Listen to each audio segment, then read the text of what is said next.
This is a 1964 Williams Stop and Go. I have one of these in my shop. I wanted to document it since there's not a lot of information out there, and I was trying to find, how certain things worked, and there was just nothing really out there except one guy playing the game on a video. So I wanted to go through this machine and just document it, so if anybody else stumbles across one of these, they'll know how it operates, how it should operate. These are kind of rare. There's only like a little over 700 made for the United States. I think a total run of like 1675. So anyway, when you first get the pinball machine, this machine is actually on. It doesn't look like it's on, so if you get one of these and it's sitting in this state and you can't figure out what's going on, coin it up, or this one happens to be on free play, and it won't actually light up until you actually credit it. Put a coin in it or hit the credit button. Okay, so the way this thing operates is when you hit the ball gate here, this will start this go, put it into go mode, and this will start this going around here. So I'll hit the ball gate and the go lights up. So starting at the top here, you have a stop. You got to stop here, right there, and then you got to stop here, stop here, stop here, and all these will stop this wherever it's at. And then a go will make it go again. You got to go here, here, here, and that'll of course make that go until you hit another stop. And then wherever that thing is at, when you hit that target, you will get that those points. So when it's in go mode, you just keep on hitting the target and it'll be wherever it is. Unless you hit a stop, then you can stop it there, score that 50 or wherever it stops at, and then it goes back to go mode, of course. So you have these bumpers up here are just, they're not pop bumpers actually, they're just, and they have no screws in the cap. Those caps just sit on there, very strange.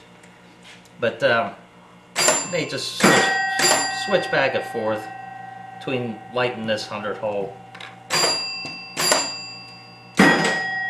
You got that. These here are just targets, so when you're in go mode, they'll actually light up. I'll hit stop here. You got on bumpers. Let's turn on these pop bumpers. Normally they're 1 point. Whoops. On bumpers. That changes them to 10.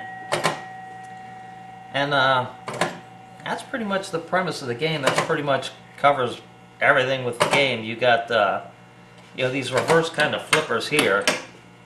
So it's real easy to lose a ball. Some of the best strategy I've done is actually just to capture a ball like that. But I'll play a couple balls here as you can see it operate.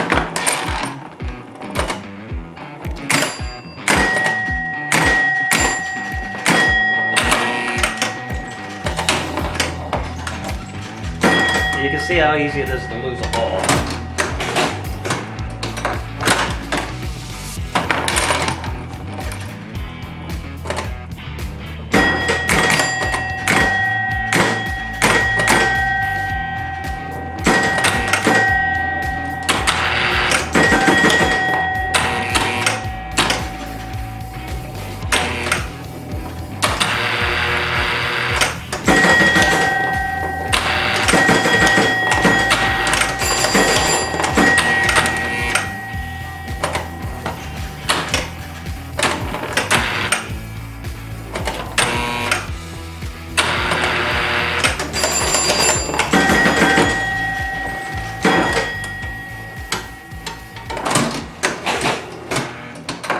Alright, now I'll bring you down here on playfield level and give you a close-up of some of these things.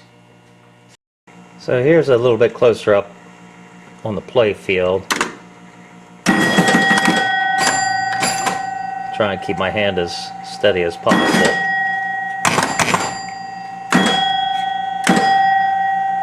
So you can see kind of what's going on there.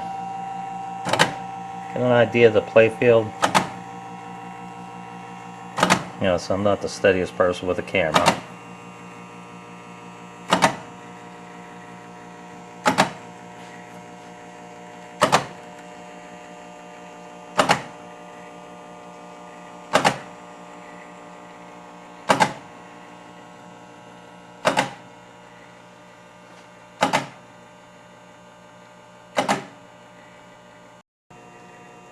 And here's what the back glass looks like. Now that stop and go there, that are twinkling, that are flashing, that's just 455s. Somebody put those in.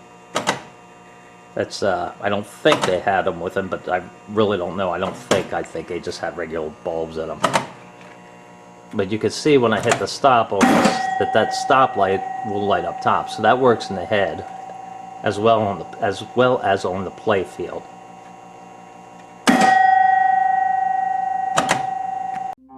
Here's the front of the machine, and this thing is, the body on this is in pretty bad shape.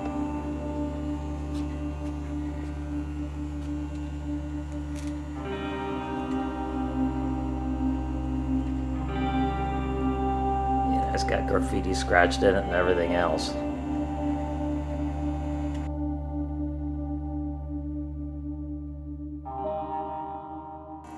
And this is a shot of the back box.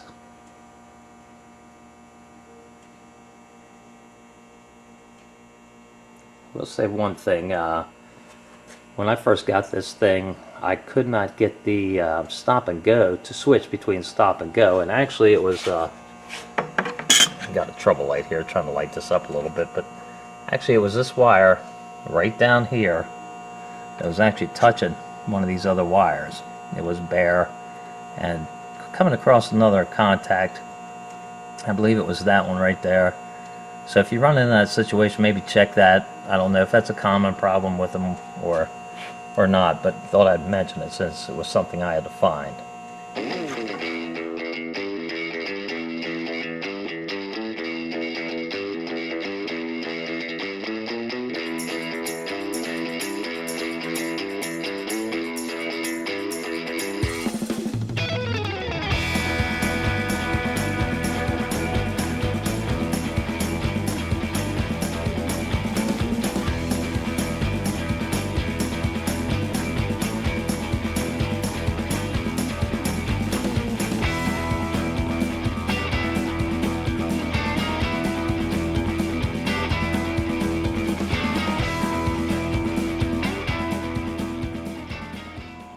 Another thing to note about these machines is they have this playfield lock in them, so they have these levers on both sides you need to lift up and turn to unlock the playfield.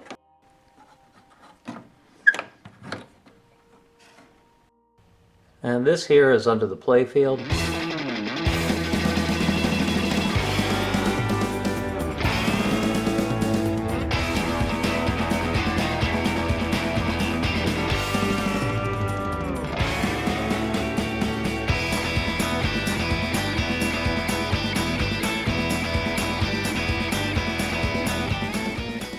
And this stepper right here, this one is your stop and go. This is the one that makes the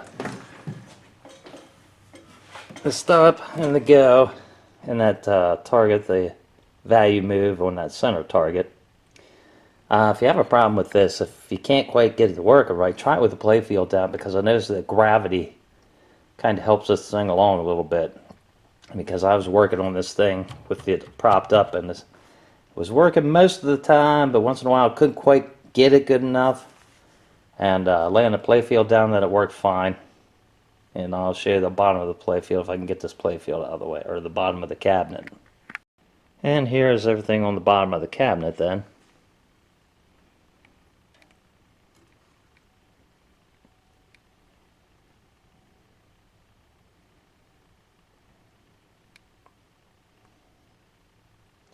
Yeah, someone cut a hole in this one. I'm assuming that they couldn't find the key, or did not have a key, got the machine, but, you know, perhaps they should have realized that these locks are Fort Knox, and if you need to, you can get in them. There's multiple ways of doing it. It's not rocket science. And typical pinball stuff for the era.